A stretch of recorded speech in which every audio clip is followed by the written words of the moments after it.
الحمد لله نحمده ونستهديه ونستعينه ونستغفره، ونشهد أن لا إله إلا الله وحده لا شريك له، وأن محمدا عبده ورسوله. يا أيها الناس اتقوا ربكم الذي خلقكم من نفس واحدة وخلق منها زوجها وبث منهما رجالا كثيرا ونساء، واتقوا الله الذي تساءلون به والأرحام إن الله كان عليكم رقيبا. يا أيها الذين آمنوا اتقوا الله حق تقاته ولا تموتن إلا وأنتم مسلمون. يا أيها الذين آمنوا اتقوا الله وقولوا قولا سديدا يصلح لكم أعمالكم ويغفر لكم ذنوبكم، ومن يطع الله ورسوله فقد فاز فوزا عظيما.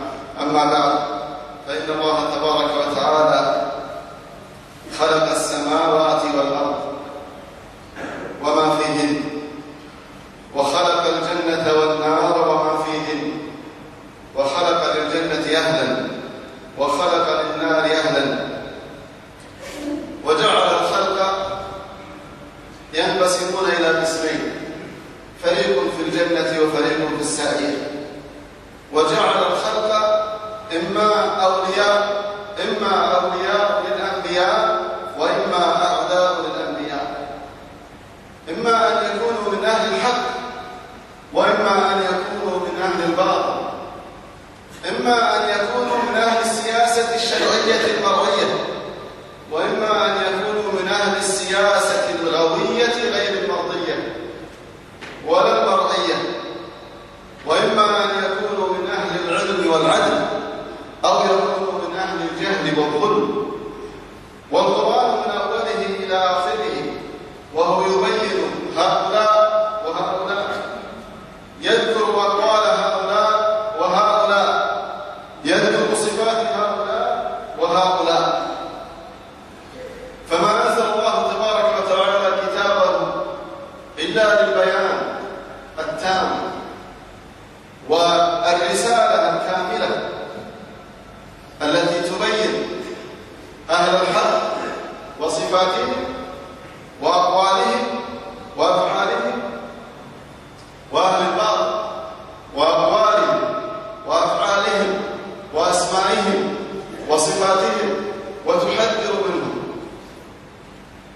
انظروا إلى سورة الفاتحة، يقول الله سبحانه وتعالى فيها: اهدنا الصراط المستقيم صراط الذين أنعمت عليهم. هؤلاء هم أهل الحق، أهل الصراط المستقيم، أهل السياسة المرعية الشرعية، غير المغضوب عليهم ولا الضالين. يعني يا ربنا جنبنا وأعذنا ولا تجعلنا نسلك صراط المغضوب عليهم وهم اليهود الذين علموا فلم يعملوا، وجنبنا يا ربنا صراط الضالين الذين عملوا ولم يعلموا.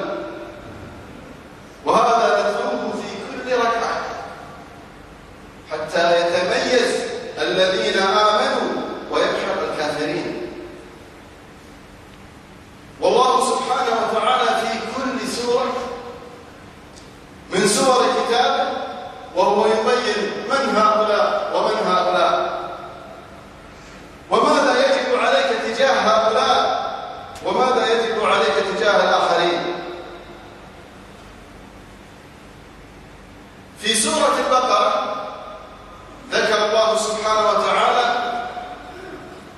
صفات المنافقين وصفات بني إسرائيل، وذكر الله سبحانه وتعالى صفات المؤمنين، وذكر الله سبحانه أسماء الظالمين الفاجرين. يقول سبحانه: ومن الناس من يقول آمنا بالله وباليوم الآخر وما هم بمؤمنين يخادعون الله والذين آمنوا وما يخدعون إلا أنفسهم وما يشعرون في قلوبهم مرض فزادهم الله مرضا ولهم عذاب أليم بما كانوا يكذبون. هؤلاء كانوا أحياء، والله سبحانه وتعالى يفضحهم ويبين أقوالهم وأفعالهم. وإذا خلوا إلى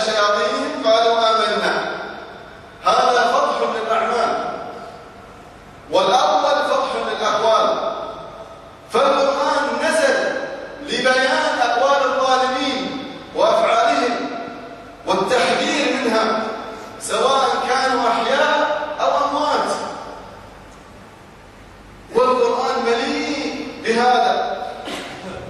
فحين تنزل بالمسلمين نازلة ويجري على هذه الأرض معركة، فلا بد أن نعرف من أهل الحق من أهل الباطل، لا بد أن نعرف، لأن القرآن ما نزل إلا من أجل هذا، ما نزل إلا حتى نعرف هؤلاء هم أهل الحق فندعو لهم ونقف معهم، وهؤلاء أهل الباطل نقف ضدهم وندعو عليهم. لماذا نزل القرآن؟ وما الحكمة من نزوله؟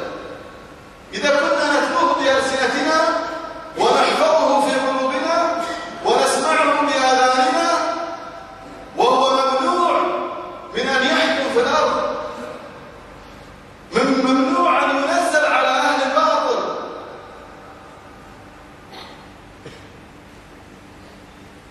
وحين بين الله سبحانه وتعالى قصة جالوت وطالوت علمنا أن جالوت من أهل الباطل، ويجب أن يجاهد ويحارب، وطالوت من أهل الحق يدعى له إن كان حيا، أشباهه يدعى له. وطالوت حين وقف أمام جالوت عرفنا أن طالوت من أهل الحق وجالوت من أهل الباطل، وفي كل زمان أشباه لطالوت وأشباه لجالوت. جالوت ملك ظالم فاجر يقتل النساء والأطفال والصبيان، وطالوت ملك عادل عالم عامل يدفع الباطل ويقف أمامه. فلا بد من ذكر أسماء أهل الحق وأهل الباطل ليعرف الناس أن طالوت على حق. فلماذا ذكر الله اسم طالوت إذن؟ ولماذا ذكر الله اسم جالوت إذن؟ ثم الله سبحانه وتعالى فرح فرعون وبين أقواله وأفعاله. وإن من خلق الله في هذا الزمان من يفعل أشد مما فعل فرعون، فهل يستحق أن لا يذكر اسمه أو يعرض عنه؟ إن هذا من السياسة الغوية غير المرعية. فالله سبحانه وتعالى بين لنا فرعون وأقواله لنعلم أن فراعنة العصر يشبهون ذلك فرعون، ولنعلم أن موسى عليه الصلاة والسلام حين وقف أمام فرعون وبين أباطيله وفواحشه يريد الله منا أن نكون من أتباع موسى، وأن نبين أقوال الفراعنة، وأن نبين أباطيل الفراعنة وأقوالهم وأفعالهم. بارك الله لي ولكم في القرآن العظيم ونفعني وإياكم بما فيه من الآيات والذكر الحكيم. أقول ما تسمعون وأستغفر الله لي ولكم من كل ذنب فاستغفروه إنه هو الغفور الرحيم.